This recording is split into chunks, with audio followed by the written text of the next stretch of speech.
In the midst of an ever-changing world, the voice of Aboriginal women has often been underrepresented, and yet they've played key roles in the preservation of cultural and traditional practice, especially through oral stories.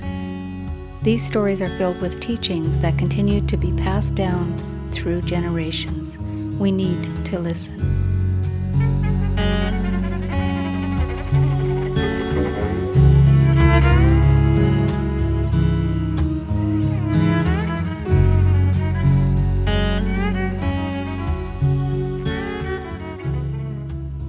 Lala was my grandmother.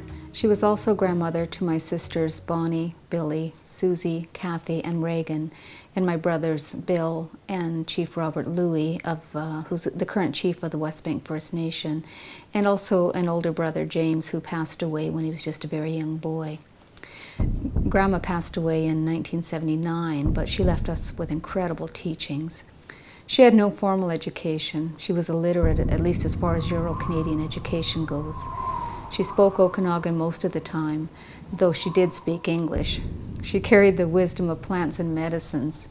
There was always Indian tea brewing on her wood stove, and her cabin was filled with just the smells of herbs and plants and soft butter and fir boughs.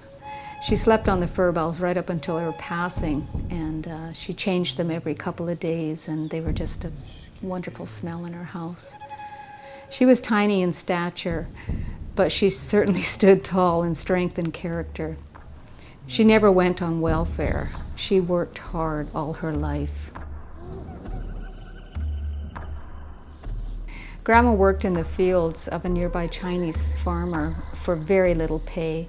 She kept her own garden as well, growing things like corn, potatoes, tomatoes, and squash. She tanned her own deer hides in the old ways, using the brains of the animals to soften the hides. Then she'd smoke tan them. She used the hides to make gloves that everybody wanted because they were so well crafted, and she sold them for about $3 a pair, which was incredibly cheap for the amount of work she put into them.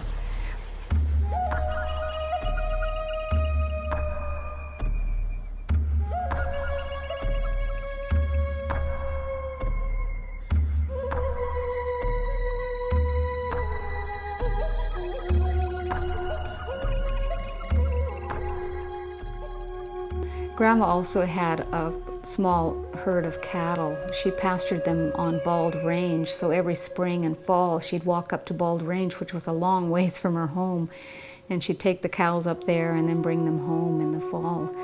In the winter when it snowed, she'd use the cows to break a trail to the end of the road and back, and that was the way of her plowing the road. For extra money, she rented out some of her land for other people who had cattle, and they'd pasture them there in the summertime. Grandma wouldn't tolerate laziness, and she taught us by example, not by preaching or using guilt. When we were kids, we lived next door to Grandma. We were often left on our own, and she always kept a really good eye on us, even though she wouldn't interfere too much. It made us strong. We were able to find our own ways to grow and survive. She believed in the power of nature. One of her practices was to hang empty bread bags on a big fir tree by the creek. She told us by doing this, we would always have food. I remember her getting upset if we were given Barbie dolls or dolls of any kind. She would take them and wrap them in newspaper and hang them from trees. She didn't approve of the Barbie image. In looking back, she had a good grasp of women's rights and self-image, but it certainly didn't bode well with us. Over the years, Grandma held on to her land in spite of others trying to buy or swindle it from her. She protected her family from being taken to residential schools and was known to scare off truant officers, sometimes while she held a shotgun. As a matter of fact, no one messed with her.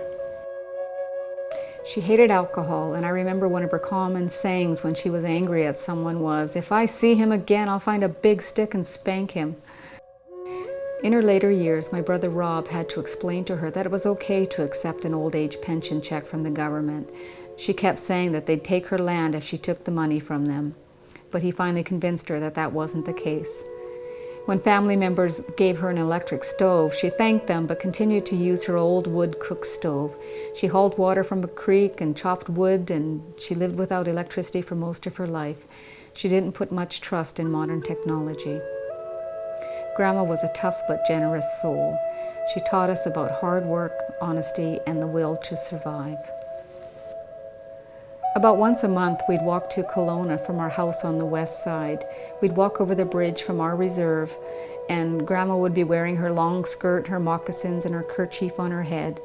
There were times as kids that we'd be so embarrassed of her, and it was really hard to accept, but we just wanted to fit in. Her habits of hanging things in trees, drying berries on gunny sacks, scaring people off with her shotgun, her unusual way of dressing, and her strange sing-song pitched voice as she told us stories or told shopkeepers, "I don't pay no tax." But looking back, she was the rock of our lives. And it was because of her that we learned to work hard and enjoy what we have. She taught us that everything we needed was around us, including spirituality. It's all in the land, the water, the air, the animals, and all of creation. She didn't believe in religion. She just said our religion is outside. For thousands of years, our women have been a powerful voice in preserving Okanagan Syilx culture through oral traditional practice. That legacy must continue.